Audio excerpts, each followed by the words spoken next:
میرے بھائیوں، باہر کے ملکوں میں کامیابی کا ایک خاص راز ہوتا ہے۔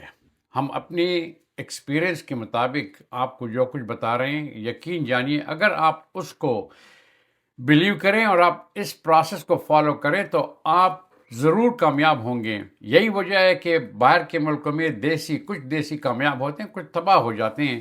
تو پلیز اس کو لکھیے اور اس کو یاد کیجئے، یہ بڑی امپورٹنٹ ہیں۔ میں آپ کو 10 راز بتاتا ہوں باہر کے ملکوں میں، اسپیشلی ویسٹرن کنٹریز میں، امریکہ، کینیڈا، یو کے، آسٹریلیا، جرمنی، ویسٹرن ملکوں میں یہ بہت ہی امپورٹنٹ ہوتی ہیں۔ تو اس کو پلیز یاد رکھیے گا۔ تمام ڈاکومنٹس کو آپ نے ایک ہی فائل میں رکھنا ہے۔ جو امپورٹنٹ ڈاکومنٹس ہے، آپ کا پاسپورٹ ہے، آپ کا ویزا ہے، آپ کا ورک پرمٹ ہے، آپ کا I-94 ہے، آپ کے پاس امیگریشن کے کوئی بھی کاغذات آئے ہیں، کوئی بھی کمیونیکیشن ہوئی ہے، اس کو آپ نے ایک ہی فائل میں رکھنا ہے۔ ہمارے دیسی لوگ جب موو ہوتے ہیں، اکثر وہ جب آتے ہیں تو ایک ہی اسٹیٹ میں نہیں ٹھہرتے، ایک سٹی میں نہیں ٹھہرتے، موو ہوتے ہیں تو وہ کاغذات ان سے وہ گم ہو جاتے ہیں۔ تو اس کو ایک ہی فائل میں آپ رکھیں۔ کبھی بھی اپنی ویزے کا اوور اسٹے نہ کریں۔ جتنا بھی ٹائم ہے، وہ نہیں جو آپ کے پاسپورٹ پہ اسٹیمپ ہوا ہے، بلکہ I-94، اس کو آپ اوور اسٹے نہ کریں۔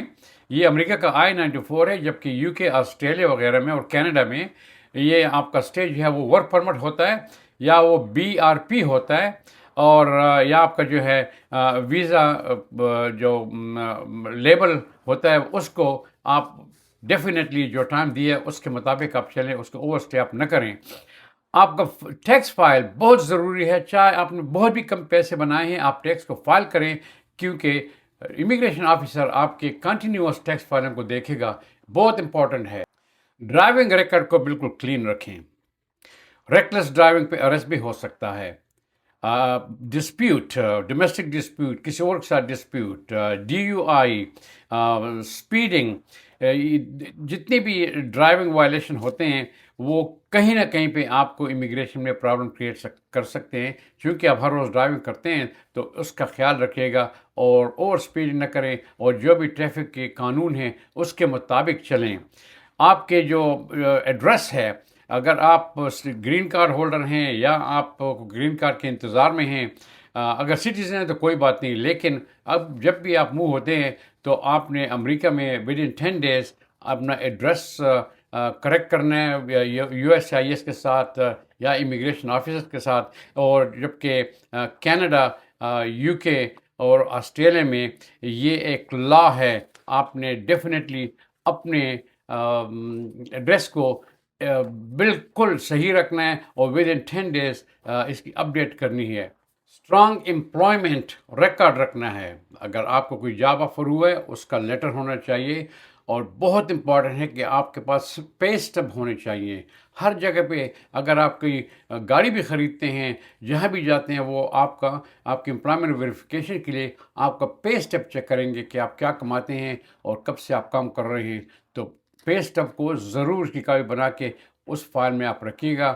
آپ کو ریلیشن شپ کا ایویڈنس رکھنا ہے، اسپیشلی اگر آپ نے یہاں پہ شادی کی ہے تو آپ کے پاس تمام فوٹوگراف ہونے چاہیے، ٹریول ڈاکومنٹ ہونے چاہیے، کہاں کہاں پہ آپ گئے ہیں، جہاں ملاقات ہوئی ہے، کہیں پہ شادی بیاہ اٹینڈ کی ہے آپس میں عورت کے ساتھ جس سے آپ نے شادی کی ہے، اس کا ایویڈنس آپ نے رکھنا ہے۔ اور تمام photograph, joint letters, joint tax return, bank statements, insurance card جس میں آپ کی اور آپ کی اسپاؤس کا نام بھی ہے، تو اس کو آپ نے مینٹین رکھنا ہے۔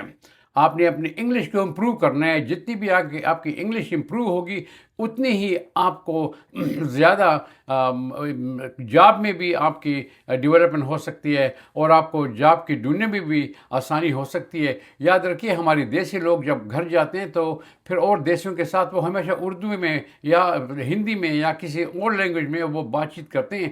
اس سے آپ کی انگلش جو ہے وہ امپروو نہیں ہوگی۔ آپ کوشش کریں کہ جب آپ جاب پہ نہیں، جاب تو ہے ہی انگریزی میں، لیکن اگر جاب پہ بھی اور آپ کے ساتھ کوئی دیسی لوگ کام کرتے ہیں تو انگریزی میں بات کریں، اور جب آپ گھر جاتے ہیں تو کوشش یہ کریں کہ آپ انگریزی میں ایک دوسرے سے بات کریں، تاکہ آپ کی انگریزی ہے وہ کنٹینیوسلی امپروو ہوتی جائے۔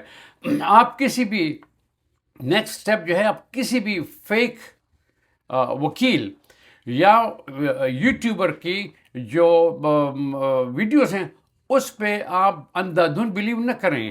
یوٹیوبر اپنی ویڈیو کو بڑھانے کے لیے ایسی ایسی باتیں کر لیتے ہیں جو بالکل ممکن نہیں ہوتی، جو فیک نہیں ہوتی، اس کی ویریفیکیشن نہیں ہوتی. ان کو بلیو نہیں کریں. اور واٹس ایپ پہ جو امیگریشن گروپس ہیں ان سے آپ جان بچائیں. یہ گروپ بالکل فیک ہیں. پلیز، میں نے بہت چیک کیا ہے کہ یہ واٹس ایپ کے گروپس جو بنے ہوئے ہیں اس میں لوگ اپنے ہی چینل کو بڑھانے کی کوشش کرتے ہیں، جبکہ جو لوگ اس کو جوائن کرتے ہیں ان کو تباہ و برباد کرتے ہیں. اور کسی کی انسائڈ انفارمیشن پہ آپ بلیو نہ کریں.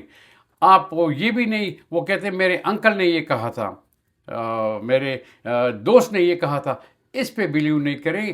آپ ویریفیکیشن کریں، جو کچھ بھی ہے اس کے مطابق آپ ایکشن لیں. اور لاسٹ اسٹیپ جو ہے تو کریڈٹ بہت ہی امپورٹنٹ ہے. اپنے کریڈٹ کو آپ بلڈ اپ کریں. امریکہ، یو کے، کینیڈا، آسٹریلیا، ان تمام ملکوں میں کریڈٹ بہت ہی امپورٹنٹ ہے. اگر آپ کا کریڈٹ اچھا ہے، آپ کے کوشش کریں، یا کریڈٹ 540 سے شروع ہوتا ہے اور تقریباً 820 تک چلتا ہے. اور 820 میں تو وہ لوگ ہوتے ہیں جو $1 ملین کمانے پہ، یہ جو آپ کے ہیں یہ بڑے بڑے بزنس مین لوگ ہیں اس کا بھی 820 ہوتا ہے. اکثر لوگوں کا 600 سے 700 کے درمیان ہوتا ہے. تو آپ کوشش کریں کہ آپ کا کریڈٹ اسکور جو ہے وہ تقریباً 700-740 کے قریب ہوگا. اور یہ کیسے بنے گا کہ آپ تمام کے تمام بل آن ٹائم دیں گے. یہ نہیں کہ آپ کا بل جو ہے $1000 کا ہے اور آپ نے منیمم $100 دے دیے. کوشش کریں کہ اپنے بل کو جتنا زیادہ ہو سکے اس کو پورا کریں.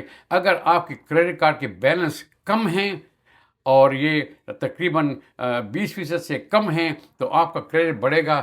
اچھے کریڈٹ سے آپ کو اپارٹمنٹ بھی مل سکتا ہے. اور یقین جانے امریکہ میں تو اور یہ آسٹریلیا، کینیڈا میں بھی جب آپ اپارٹمنٹ کے لیے اپلائی کرتے ہیں تو وہ بھی آپ کا کریڈٹ چیک کرتے ہیں. گاڑی خریدتے ہیں کریڈٹ چیک کرتے ہیں. کوئی جاب کے لیے جاتے ہیں کریڈٹ چیک کرتے ہیں کہ آدمی کا کریڈٹ کیسا ہے. اور جو بھی آپ کی وائلیشن ہے، اسپیشل اگر کلیکشن ہے یا آپ نے کوئی بل پے نہیں کیا، وہ آپ کے کریڈٹ کو نگیٹیولی امپیکٹ کرتا ہے. تو کوشش کریں کہ اپنے کریڈٹ کو بالکل صحیح رکھیں، صاف رکھیں اور 700 سے اوپر تک اس کو لے کر آئیں. ان چیزوں پہ آپ ضرور کامیاب ہوں گے. اس ویڈیو کو شیئر کریں. اگلی ویڈیو میں پھر ملیں گے. اللہ حافظ.